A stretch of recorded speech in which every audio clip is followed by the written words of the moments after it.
ನಾವು ಅನ್ಕೊಂಡಿದ್ದ ಕೆಲಸ ಆಗುತ್ತಲ್ಲ? ಆಗುತ್ತೆ ಅಂತ ಅನ್ಕೊಂಡಿದ್ದೀನಿ ಕಣವಿ. ಅಲ್ಲ ಅಕ್ಕ, ನಾವು ಸುಳ್ಳು ಮೇಲೆ ಸುಳ್ಳು ಹೇಳ್ತಾನೆ ಇದ್ದೀವಿ. ಅವ್ವ ಮತ್ತು ಭಾವನ ಯಾಮಾರಿಸ್ತಿದ್ದೀವಿ.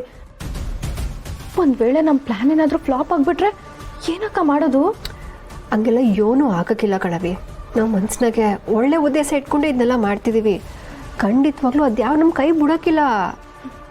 ಸದ್ಯ ಸರಿಯಾದ ಟೈಮ್ಗೆ ಸ್ನೇಹಕ್ಕ ಭಾವನ ಇಲ್ಲಿಂದ ಕರ್ಕೊಂಡು ಹೋದ್ಲು.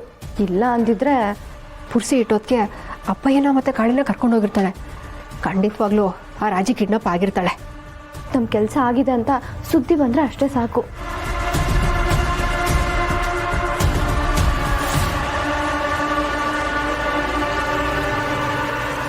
ಏನು ಇಬ್ಬರು ಬಾಗಿಲ ಕಡೆಗೆ ನೋಡ್ಕೊಂಡು ನಿಂತಿದ್ದೀರಲ್ಲ? ಏನು ಬಾಗಿಲಿಗೇನು ಬಾಗೆ ಬಂದದ? ಅದೇ ರಾಜಿ. ರಾಜಿ? ರಾಜಿ ಅಲ್ಲವಾ, ರಾಗಿ ರಾಗಿ ರಾಗಿ ಮೂಟೆ ಇದೆಯಲ್ಲ ಅದು. ರಾಗಿ ಮೂಟೆನ? ಅದನ್ನೆಲ್ಲಿ ಎತ್ಕೋಬೇಕು? ಅದನ್ನ ಟೌನ್ ಮಿಸ್ಗೆ ಅವ.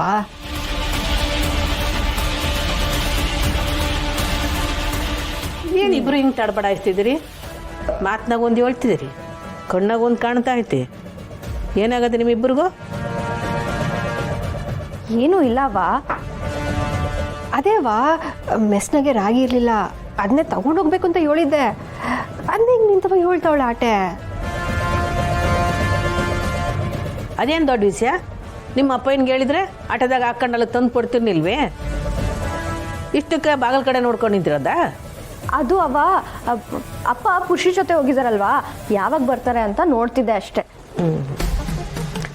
ಅದು ಸರಿ, ನೀನಿನ್ನು ಯಾಕೆ ಮೆಸ್ಗೆ ಹೋಗಿಲ್ಲ? ಟೌನ್ ಮೆಸ್ಸಲ್ಲಿ ಅಜ್ಜಿ ಮತ್ತು ಚೋಟು ಅವರೇ, ಡೆಲಿವರಿಗೆ ಹುಡುಗರು ಅವರೇ. ಅಪ್ಪಯ್ಯ ಬರ್ಲಿಂತ ಕಾಯ್ತಾ ಇದ್ದೀನಿ ಅವ್ರ ಜೊತೆ ಹೋಗಕ್ಕೆ. ಹಾಂ, ಎಲ್ಲ ಸರಿಯಾಗಿ ನಡೀತಾ ಇತ್ತೋ? ಹೂವಾ, ಸಂದಾಗಿ ನಡೀತೈತೆ. ಅದ್ರ ಬಗ್ಗೆ ಯೋಚನೆ ಮಾಡೋ ಅವಶ್ಯಕತೆನೇ ಇಲ್ಲ. ಸರಿ, ನಾನು ಮೆಸ್ನಾಗ ಇರ್ತೀನಿ. ಹೋಗ್ಬೇಕಾರೆ ಹೇಳೋಗು. ಸರಿ ಅವ್ವ.